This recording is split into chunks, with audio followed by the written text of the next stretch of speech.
السلام عليكم. يعطيكم الصحة والعافية. ليلة رجوع الدوريات وليلة الرباعيات، رجوع الدوريات الأوروبية وليلة الرباعيات، رباعيات الخيام. أربع مباريات والعدد أربعة. مباراة ليدز يونايتد مع أرسنال أربعة، ليفربول والسيتي أربعة، القمة دورتموند وميونخ أربعة، وبرشلونة أربعة. صلاة النبي صلاة النبي صلاة النبي، يعني بلشت بالأربعات. نبدأ في مباراة مين؟ بس قبل ما نبدأ بالصلاة على النبي. اللهم صل عليك يا سيدنا محمد. ونبدأ بعد إيش؟ الإعلان.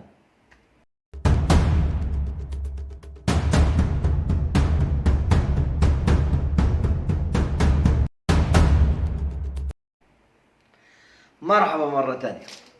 حكينا إنه اليوم كان في مباريات وعودة الدوريات والرباعيات، وهذا نبدأ في مباراة قمة القمم، مانشستر سيتي وليفربول. اللي ليفربول خذلنا ولم يقدم المستوى المعهود، ولم يقدم أي شيء يذكر ولا أي شيء، والدفاع سلطة وفريق تايه. يعني اللي بيشوف مباراة مانشستر يونايتد وليفربول شو عمل مانشستر يونايتد لما سجل سباعية، ويتفرج على المباراة اليوم مع مانشستر سيتي، يعني ده حمادة وده حمادة تاني، مش على النتيجة ولا يعني على الأداء اللي كان بقدمه. هل كلوب أفلس بالخطط بتاعته؟ هل اللاعبين ما بيساعدوه؟ هل انه في حالة معينة احنا مش فاهمينها مثلا انه تحدث داخل أورقة النادي وداخل غرفة الملابس؟ لا نعلم. لكن الظاهر والله أعلم انه كلوب يعني فقد الأمل. هاي وجهة نظري أنا، يعني تحتمل صح. يعني فقد الأمل في بعض عناصر اللي عنده، وبعض اللاعبين اللي كانوا مؤثرين في وقت من الاوقات معه، كانوا هم مصدر القوه ومصدر الاعتماد عليهم والاعمده اللي بيرتكز عليها. اصبحت هاي اللاعبين اصبحوا هم نفسهم اللي بيخذلوا يورجن كلوب في الاداء البخزي منهم. ومنهم ارنولد، ومنهم روبنسون، يعني في لاعبين كتير يطول الشرح عنهم، احنا ما حنتكلم عنهم. لكن السيتي ضغط واستحق الفوز بدون هالاند، بدون الدبابة تاعته الماكينة التهديفية، وما زال يلاحق ارسنال اللي بدوره ايضا فاز على ليدز. انا ما حضرت المباراة لكن برباعية حضرت لقطات منها حتى نكون صادقين. بالنسبة لموضوع انك تحضر مباراة وما تحضر وتعلق وتعمل، والجماعات اللي بتنزل فيديوهات على طول فورا مباشرة بعد المباراة، يا عم احنا برمضان، كل عام وانتم بخير، رمضان كريم ونعاد علينا وعليكم بالخير واليمن والبركات. الواحد بيفطر، بيقعد شوي، بيصلي كذا. يعني انت يعني بدك تصور، بدك تلحق التصوير، بدك تكون اول واحد تنزل. يعني انت معلش، يعني هذا موضوع خارج نطاق الكرة، لكن انا بستغرب اقسم بالله. يعني ممكن في الايام العادية اوكي، على عيني وراسي من فوق، لكن انت بدك تنزل وتسبق الاحداث وتسبق القنوات الثانيه، وبدك تنزل فيديوهاتك في البدايه مباشره بعد المباراه. يا راجل اصبر، يا راجل صلي على رسول الله، يا ابن الحلال صلي. اقرا لك اقرا لك ايتين بعد الاذان، ريح جسمك على طول. يعني الشغل عباده، الناس حتقول لك العمل عباده، وده هذا عمل. تمام، على راسنا عيني، العمل عباده، لكن انت سبقت العمل على العبادة. احنا في شهر فضيل، تمام؟ لما يكون انت في صلاة وفي ذكر وفي واحنا برمضان، وبعدين انت اخترت العمل تاعك بعدين العبادة، فانت سبقت شيء على شيء. فقط للتنويه، هو كل واحد حر، يعني كل واحد بتحاسب على اعماله. ماليش دعوة، انا ما حدش قال لي يقول، ماليش دعوة. بس بحكي عن نفسي، لا جد جد. يعني انت لما تكون قاعد هيك وفطرت مع عائلتك، مع اولادك، مع ممكن تكون عازم ناس، انت معزوم الناس، لكن ما بصيرش. يعني هو على طول، يعني احنا مباريات. يعني انت بتاكل ولا بتفطر ولا بتتفرج ولا بتصور ولا ايش الحكايه عندك بالضبط؟ ما علينا. نرجع لمباراة ارسنال اللي فاز فيها 4 على ليدز، اللي ما حضرت الا منها لقطات بسيطه جدا جدا جدا. لكن تفوق ارسنال وعلى على نفسه أول شيء وعلى ليدز، وكان عارف نتيجة مباراة مانشستر سيتي وإنه الضغط أصبح عليه، لكن بخبرة لاعبينه بحنكة مدربه قدر إنه يسيطر على المباراة ويطلع بنتيجة مرضية، بنفس النتيجة 4-1 هي. فما زال الفارق 5 نقاط، هم حاليا 8 لأنه أرسنال متقدم زيادة لاعب مباراة 28 مباراة والسيتي 27 مباراة، فله مباراة مؤجلة ممكن يوصل الفارق ل5 نقاط حسب نتيجة مباراة السيتي القادمة أو المؤجلة.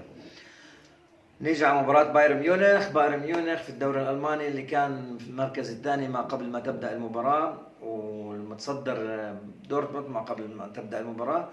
وبلشت المباراة في ضغط قوي جدا، هاي شاهدتها المباراة. دورتموند بدأ المباراة بشكل سليم وبشكل ممتاز وبدون ضغوطات، وكان هو الطرف الأفضل من ناحية الاستحواذ، من ناحية التهديد، من ناحية كل شيء، حتى أجا جول العبيط الأهبل من ميونخ من خطأ فادح، خطأ ساذج، خطأ يعني هي تحدث الأخطاء هاي دائما الأجوال لا أخطاء، يعني ممكن خطأ مدافع، ممكن خطأ مهاجم، ممكن خطأ حارس، المرة خطأ حارس وخطأ يعني غبي، يعني خطأ عبيط. أحرزوا جول، ممكن يكون في شك تسلل بمشاركة ثانية من الجهة اليمين، لكن تم احتساب الهدف، وهان انقلبت المباراة وانقلب السحر على الساحر. ضغط ميونخ، وميونخ لا يرحم عندما يتقدم، أحرز أول بده الثاني بده الثالث وهكذا، وهذا ما جاء. حتى الجول الثاني الكرة خبطت في توماس مولر من رأسية المدافع، من ضربة ركنية ضربها المدافع، أجت فيه مولر ووقف، هو يعني موقعه هو السليم، خبطت فيه وأجت جول. أصبحت نتيجة 2-0، وهنا خلاص انتهت المباراة إكلينيكيا. مات دورتموند اللي فقد تركيزه، سواء الحارس اللي طلع من أجواء المباراة كان الجول بالنسبة له ضربة صاعقة على رأس دورتموند وعليه هو شخصيا، فبالتالي فقدوا أو خرجوا من تركيزهم، خرجوا خارج المباراة، وعلى طول الثاني في الثالث في الرابع خلص أصبحت المباراة سهلة جدا على بايرن ميونخ بالاستحواذ بالضغط. كان عامل عملية ضغط، خصوصا أنه أول مباراة لتوخيل ضد فريقه السابق دورتموند، نعرف أنه كان يدرب دورتموند، أن ينتصر بهذا الأداء بهذه الروح هذا هو مش لمسة توخيل لسه ما صارلوش 3-4 أيام لم يضع لمسته بعد، لكن الروح اللي معتاد عليها بايرن ميونخ والكريزما اللي بيلعبوا فيها أدت إلى أنه يفوز بهاي النتيجة. بنعرف بايرن ميونخ فريق شرس، وكان على أرضه المباراة، وكان لازم يطلع بنتيجة، وكان لازم يفوز حتى يعود للصدارة، وهو ما صار حتى مع رجوع دورتموند في الأوقات النهائية من المباراة بهدف والثاني. لكن يعني خلاص كانت المباراة منتهية أساسا وميتة كلينيكيا بالنسبة لدورتموند. وهكذا تفوق تفوق بايرن ميونخ على دورتموند واعتلى الصدارة وحل في الصدارة بفارق نقطتين عن دورتموند، والشكل العام يوحي أنه دورتموند هو بطل الدوري الألماني كالعادة. يا سادة، لا جديد يذكر ولا قديم يعاد.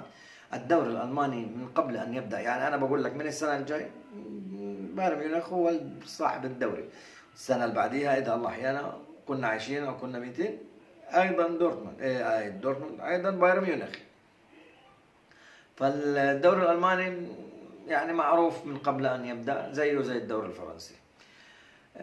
نيجي على المباراة، حكينا عن مباراتين، 3 مباريات حكينا. مباراة برشلونة مع إلتشي متصدر ترتيب الليغا مع متذيل قاع الليغا، والمؤكد انه اول احد الانديه الهابطه الى الدرجه الثانيه، يعني بيلعب المباراه دون اي ضغوط، مش مطلوب منه اي شيء، ما عنده ضغط، بيلعب المباراه بكل اريحيه بدون ضغوط. حكينا كان هذا الشيء ممكن يخوف برشلونه، لانه فريق لا يخشى شيء، الغريق لا يخشى البلل، وانا نازل على الدوري الدرجه الثانيه، فيش له امل يبقى في الدرجه الاولى باي شكل من الاشكال. حسابيا نعم، لكن واقعيا يعني خلال الخبره بتاعتنا لا، انتهى موضوعه، هبط الى الدرجه الثانيه. فهاي المباريات من نوع الفخ اللي بتخوف، وخصوصا انه تشافي عمل ثوره واحدث تغييرات بالجمله في لاعبين وتمركز لاعبين زي فاتي وفران توريس، وعدم وجود بوسكيتس ورافينيا طبعا محروم بسبب تراكم البطاقات، وديونج يعني لاعبين كتير، وكريستنسن.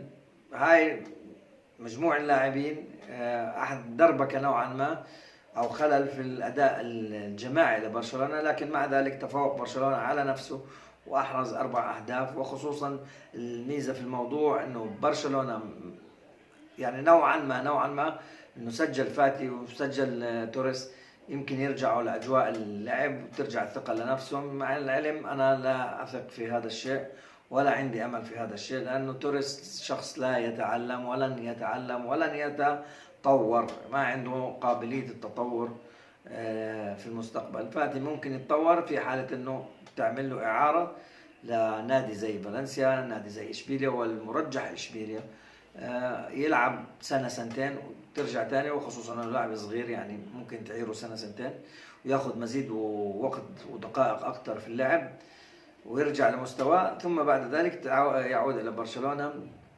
ويبدع. لانه في ظل العناصر الموجوده زي رافينيا وتألق رافينيا ورجوع بيدري وديمبلي واللاعبين هذول لا وجود لهم، يعني بيكونوا درجة ثانية وثالثة، يعني على الصف الثاني والثالث باختيارات المدرب تشافي. طبعا برشلونة فاز ووسع الفارق حاليا مؤقتا 15 نقطة عن ريال مدريد.